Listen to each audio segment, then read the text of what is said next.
Successful stock स्पेक्युलेटर। अध्याय 8। कब stock न खरीदें। ऐसे समय होते हैं जब स्टॉक नहीं खरीदना चाहिए, और वह तब होता है जब लगभग सभी स्टॉक अपने रियल वैल्यू से आगे बढ़ चुके होते हैं। यह संदिग्ध है कि क्या कभी ऐसा समय होगा जब सभी स्टॉक अपने रियल वैल्यू से आगे बढ़ गए हों, लेकिन जब अधिकांश स्टॉक इतने आगे बढ़ गए हों तो सभी स्टॉक की कीमतों में सामान्य गिरावट होने की संभावना है। जो स्टॉक बहुत अधिक नहीं बिक रहे हैं वे दूसरों के साथ सहानुभूति में कुछ हद तक गिरेंगे। इसलिए ऐसे समय होते हैं जब हम अपने ग्राहकों को कोई भी स्टॉक न खरीदने की सलाह देते हैं। स्टॉक खरीदने के संबंध में सलाह देने वाले कुछ संगठन अपने ग्राहकों को 1 साल या उससे ज्यादा समय तक खरीदारी से पूरी तरह परहेज करने की सलाह देते हैं, लेकिन हमें लगता है कि किसी भी लंबे समय तक खरीदारी से पूरी तरह परहेज करना शायद ही कभी उचित हो। अगर आप ध्यान से उन पर नजर रखें तो आमतौर पर कुछ अच्छे अवसर होते हैं। इन अवसरों पर ध्यान रखना और अपने ग्राहकों को उनके बारे में बताना हमारा काम है। कई बार ऐसा भी होता है कि मार्केट की तकनीकी स्थिति ऐसी होती है कि हम अपने ग्राहकों को कुछ समय के लिए खरीदारी से परहेज करने की सलाह देते हैं। इसे अध्याय 14 में देखें। अध्याय 9। स्टॉक कब बेचें। आपको स्टॉक तब बेचना चाहिए जब मार्केट प्राइस बहुत अधिक हो।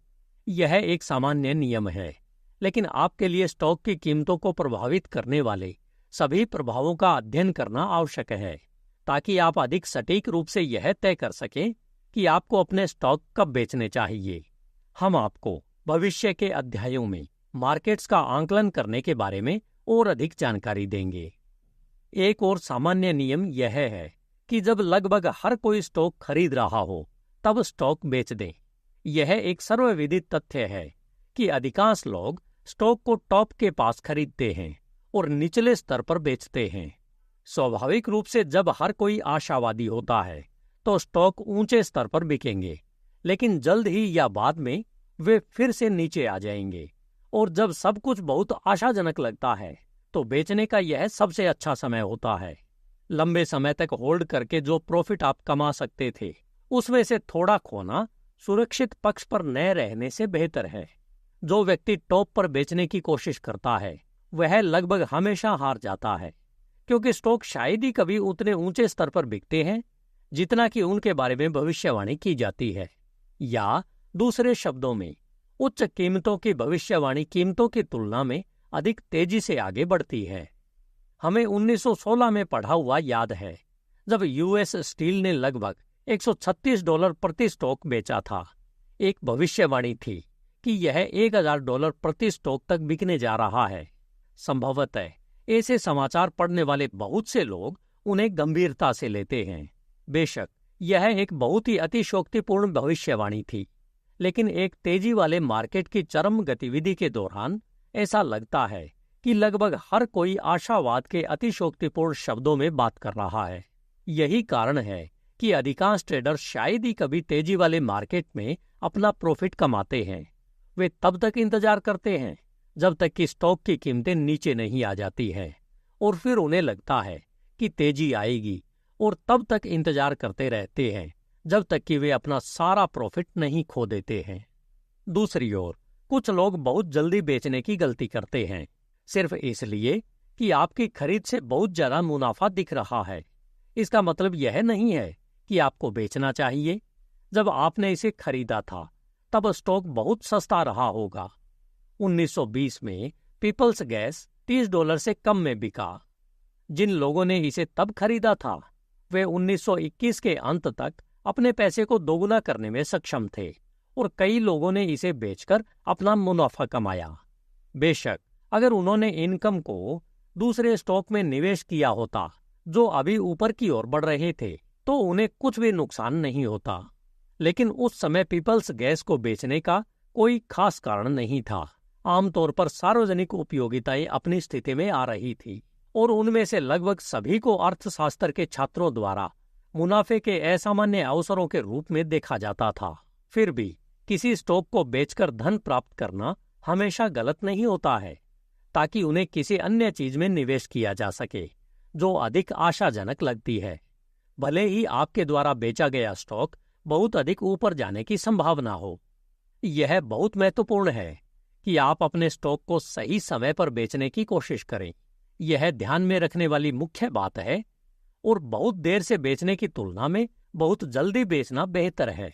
बहुत लालची न बने और बड़े प्रॉफिट के लिए रुके नहीं। प्रॉफिट की संभावनाओं पर अध्याय 24 पढ़ें। भाग 3, स्टॉक कीमतों को प्रभावित करने वाले प्रभाव। अध्याय 10, स्टॉक कीमतों में उतार चढ़ाव। यह इस तथ्य के कारण है कि स्टॉक की कीमतें लगातार ऊपर या नीचे जाती रहती है, जिससे स्पेकुलेशन संभव है। कभी कभी कुछ स्टॉक लंबे समय पर लगभग स्थिर रहते हैं, लेकिन एक्सचेंजों पर लिस्टेड स्टॉक का कम से कम एक हिस्सा या तो ऊपर या नीचे जाता है। अगर कोई हमेशा यह बता सके कि वे किस दिशा में जाने वाले हैं, तो कम समय में भाग्य बनाना तुलनात्मक रूप से आसान होता है। पिछले 20 वर्षों में सांख्यिकी संगठनों ने भविष्य में स्टॉक कीमतों में होने वाले उतार चढ़ाव की भविष्यवाणी करने के लिए एक निश्चित आधार का पता लगाने के उद्देश्य से स्टैटिस्टिक की जांच करने में बहुत समय और पैसा खर्च किया है। इनमें से कई संगठन अपने निष्कर्षों को आधार बनाने के लिए बहुत अलग अलग स्टैटिस्टिक्स का उपयोग करते हैं, और फिर भी उनके निष्कर्ष बहुत समान हैं। उन्होंने बिना किसी संदेह के यह साबित कर दिया है कि इनमें से कुछ उतार चढ़ाव स्पष्ट रूप से उन नियमों द्वारा इंगित किए जाते हैं जो कभी फेल नहीं होते। इस पुस्तक में हम उन फंडामेंटल स्टैटिस्टिक को समझने का प्रयास नहीं करते हैं जिन पर बिजनेस साइकिल की भविष्यवाणियां आधारित होती है, लेकिन 5 अध्यायों में हम कुछ ऐसे प्रभावों को समझते हैं जो स्टॉक की कीमतों में होने वाले उतार चढ़ाव को प्रभावित करते हैं। इन अध्यायों को बहुत ध्यान से समझें, क्योंकि स्टॉक स्पेकुलेशन में आपकी सफलता बहुत हद तक इन उतार चढ़ावों की आपकी सही भविष्यवाणी पर निर्भर करेगी।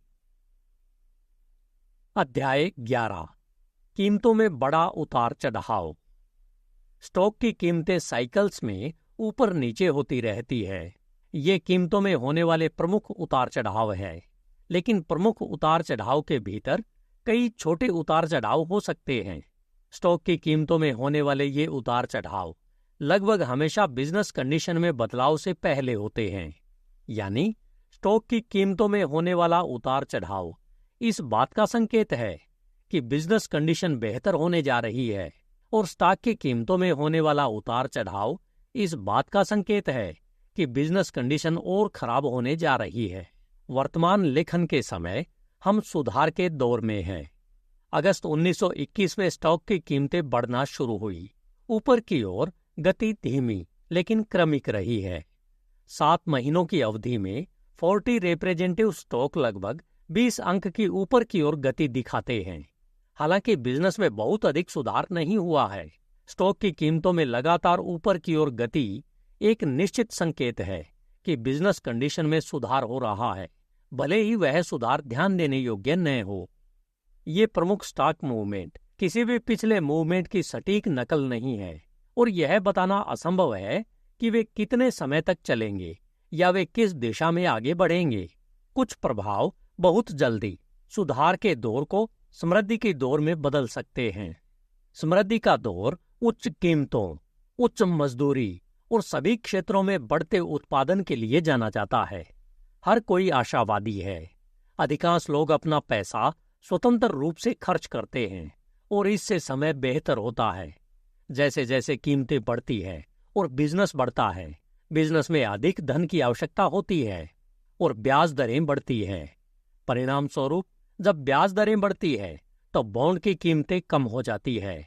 इस अवधि के दौरान स्पेक्युलेट स्टॉक अपने उच्चतम मूल्यों पर बिक रहे हैं, और इस मूवमेंट के प्रभाव में कई स्टॉक जिनका कोई रियल वैल्यू नहीं है उच्च कीमतों पर बिक जाते हैं। बेशक बुद्धिमान स्पेकुलेटर इस अवधि के दौरान अपने सभी स्टॉक बेच देते हैं। समृद्धि के दौर के बाद गिरावट का दौर आता है। इसका पहला संकेत आमतौर पर स्टॉक मार्केट में भारी गिरावट के रूप में होता है। उस समय सामान्य कारोबार पूरी गति से चल रहा होता है और इसमें कोई कमी आने का संकेत नहीं होता। लेकिन स्टॉक मार्केट में यह गिरावट एक चेतावनी होनी चाहिए। अधिकांश लोगों को लगता है कि यह गिरावट महज एक अस्थायी प्रतिक्रिया है। वे इसे एक स्वस्थ प्रतिक्रिया कह सकते हैं और वे फिर से स्टॉक खरीदना शुरू कर देते हैं और मार्केट को ऊपर ले जाते हैं। लेकिन यह इतनी ऊंचाई तक नहीं जाता जितना कि गिरावट से पहले था। जब स्टॉक की कीमतें गिरावट से पहले की कीमतों से ऊपर नहीं बढ़ती हैं, तो यह संकेत है कि मोड़ आ गया है और मंदी का दौर शुरू हो गया है। हालांकि अधिकांश लोगों को इसका एहसास काफी समय बाद भी नहीं होता है। इसके बाद मंदी का दौर आता है, जब हमारे पास कम कीमतें, कम वेतन, कठिन समय, तंगी और कई व्यावसायिक विफलताएं होती हैं। कई लोग जिन्होंने स्पेकुलेशन के दौर में अपना सारा पैसा खो दिया था, मंदी के दौर में कंजूस और कंजूस हो जाते हैं और फिर से बचत करना शुरू कर देते हैं। इस अवधि के दौरान लगभग हर कोई निराशावादी होता है। स्टॉक एक्सचेंज पर ट्रेडिंग अनियमित है और एक नियम के रूप में बहुत हल्की है। यह स्टॉक बार्गेनिंग का समय है, लेकिन आम जनता आमतौर पर इसका लाभ नहीं उठाती। लोग डरे हुए हैं और सोचते हैं कि कीमतें और भी कम हो जाएंगी। बड़े हितधारक इस अवधि के दौरान स्टॉक जमा करते हैं और समृद्धि के दौरान उन्हें बेच देते हैं। अध्याय 12, मनी मार्केट और स्टॉक प्राइस। शायद कोई और चीज स्टॉक की कीमतों की चाल को इतना प्रभावित नहीं करती जितना कि पैसे की स्थिति। बिना बहुत सारे पैसे के एक बड़ा बुल मार्केट होना असंभव है। बुल मार्केट के दौरान लगभग सभी स्टॉक मार्जिन पर खरीदे जाते हैं, जिसे अध्याय 16 में समझाया गया है। इससे ब्रोकर के लिए बड़ी रकम उधार लेना जरूरी हो जाता है। जब पैसे की तंगी होती है, तो स्टॉक में बड़े उतार चढ़ाव को जारी रखने के लिए पर्याप्त पैसा जुटाना असंभव होता है।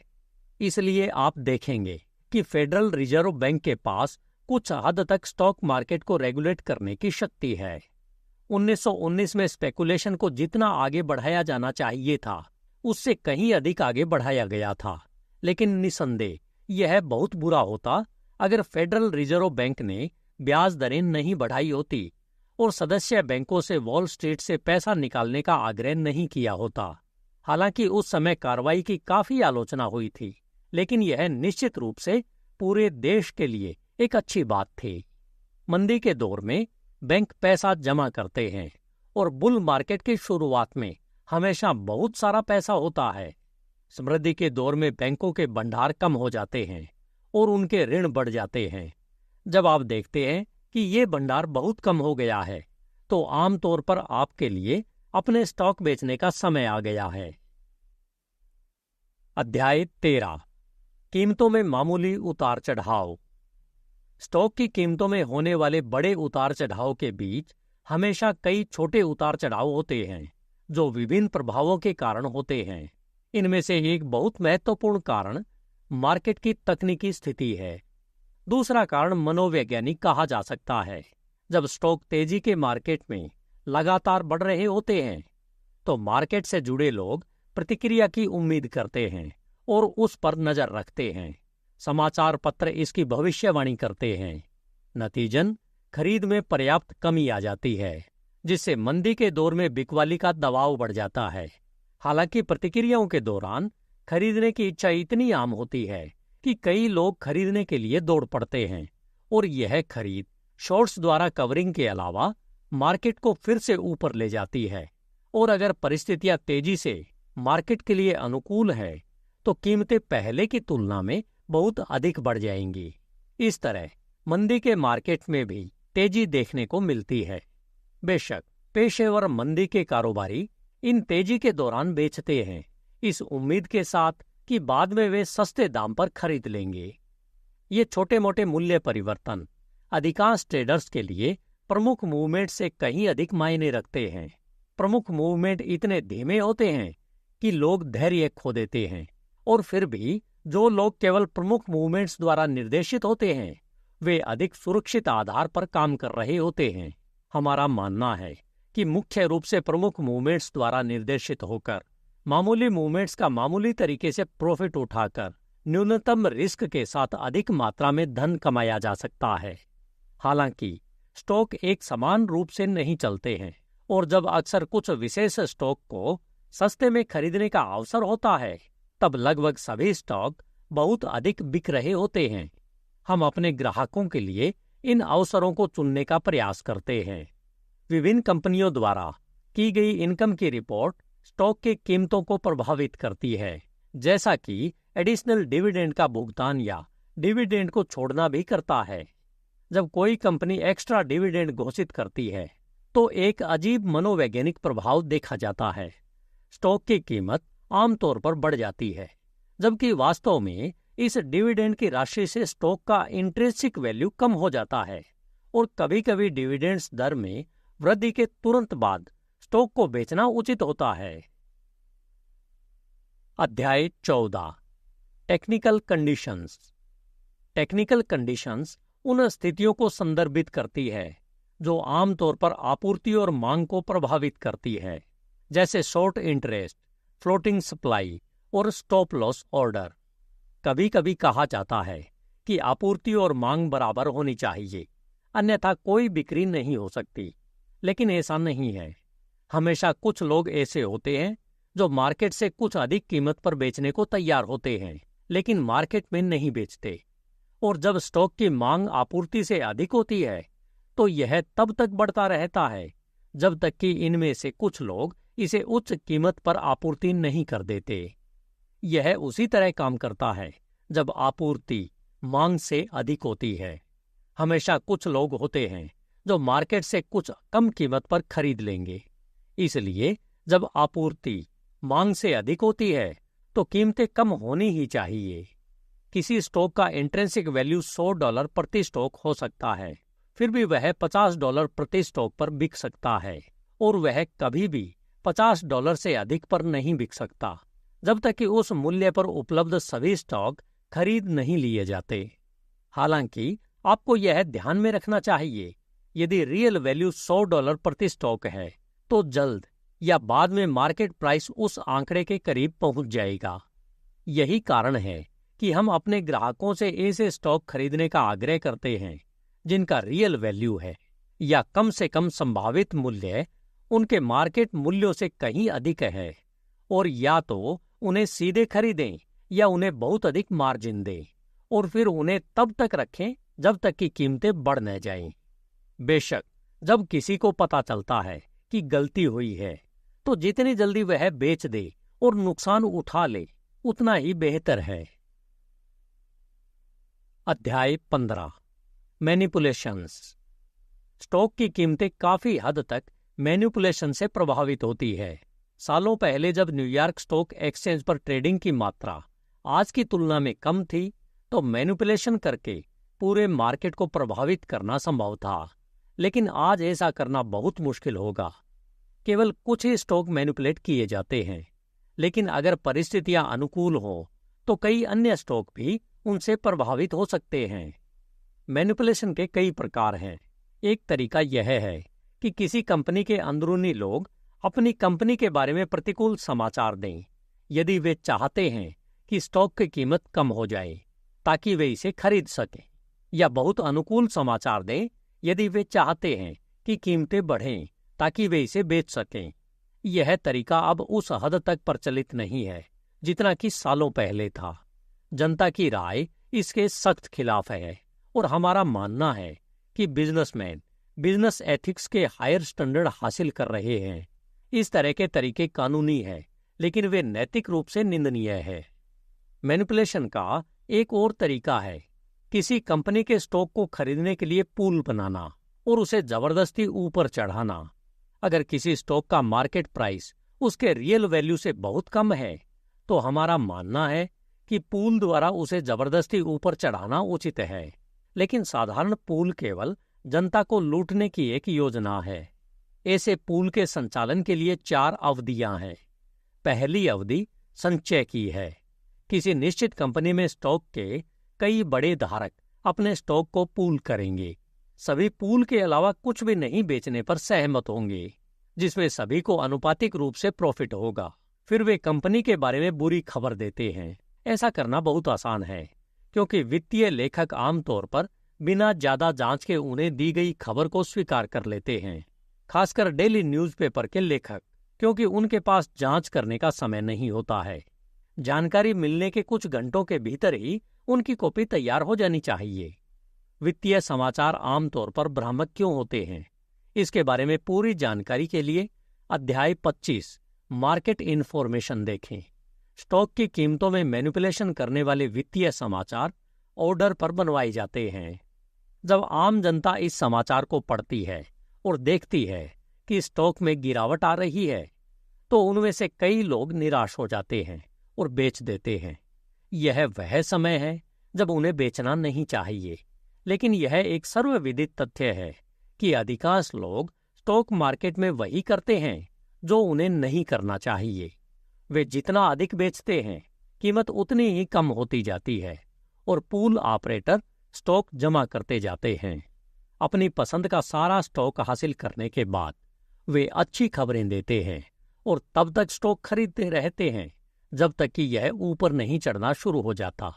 जनता इस अनुकूल समाचार को पढ़ती है और स्टॉक को ऊपर जाते देखकर मार्केट में जाकर खरीद लेती है, जिससे यह ऊपर चढ़ जाता है।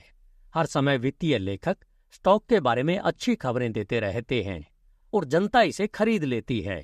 जब वे इसे पूरी तरह से बेच देते हैं, तब भी जनता और अधिक के लिए उत्सुक हो सकती है और पूल संचालक स्टॉक से बाहर निकल सकते हैं। फिर वे बुरी खबरें देना शुरू कर देते हैं ताकि वे अपने शॉर्ट इंटरेस्ट को कवर करने के लिए कम कीमत पर स्टॉक खरीद सकें। उसके बाद मार्केट में उनकी बहुत कम रुचि रह जाती है। अगर मार्केट में बहुत तेजी से गिरावट आ रही है, तो वे कभी कभी कुछ स्टॉक खरीदकर और कुछ अनुकूल खबरें देकर इसका समर्थन कर सकते हैं।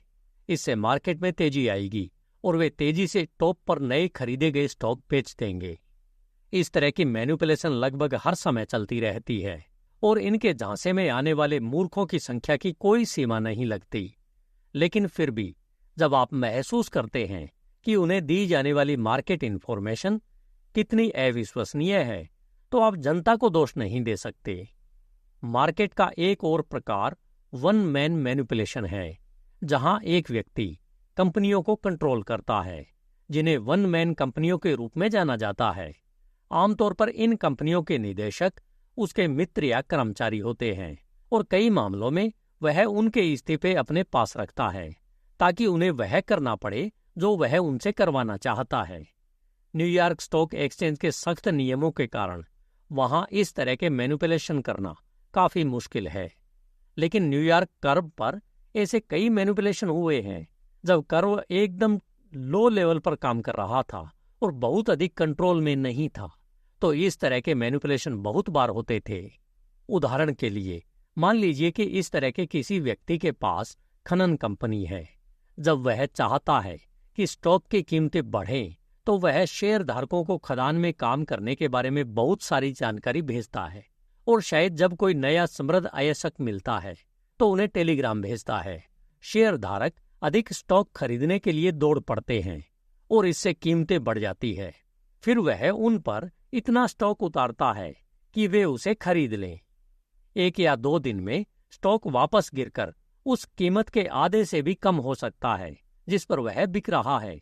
यदि यह वन मैन मैनिपुलेशन करने वाला कोई स्टॉक खरीदना चाहता है, तो वह थोड़ी प्रतिकूल खबर देगा और वह अपने मनमाने दाम पर स्टॉक खरीद सकता है। इसके बाद खबर अच्छी या बुरी होती है, जो इस बात पर निर्भर करती है कि मैनिपुलेशन करने वाला व्यक्ति खरीदना चाहता है या बेचना चाहता है। लेकिन आमतौर पर उसके पास प्रचुर मात्रा में स्टॉक होता है जिसे वह बेचना चाहता है और वह लगातार अच्छी खबरें दे रहा होता है। कुछ साल पहले न्यूयॉर्क में एक आदमी काम करता था जो कई कंपनियों को बढ़ावा देता था और बड़े पैमाने पर उनमें मैनिपुलेशन करता था। अब वह बिजनेस से बाहर है, लेकिन वही काम अभी भी छोटे पैमाने पर किया जाता है।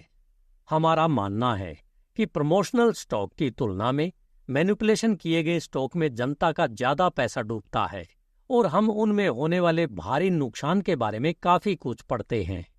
आमतौर पर प्रमोशन पूरी तरह से वैध हो सकते हैं और पूरी ईमानदारी से किए जाते हैं, लेकिन मैनिपुलेशन लगभग हमेशा जनता को ठगने के एक उद्देश्य से किया जाता है। हालांकि उनका लालच इतना ज्यादा होता है कि कई लोग कई बार छंटाई किए जाने के बाद भी उनके प्रलोभन का सामना नहीं कर पाते। धन्यवाद। HindiAudiobook.com। आपका दिन शुभ हो।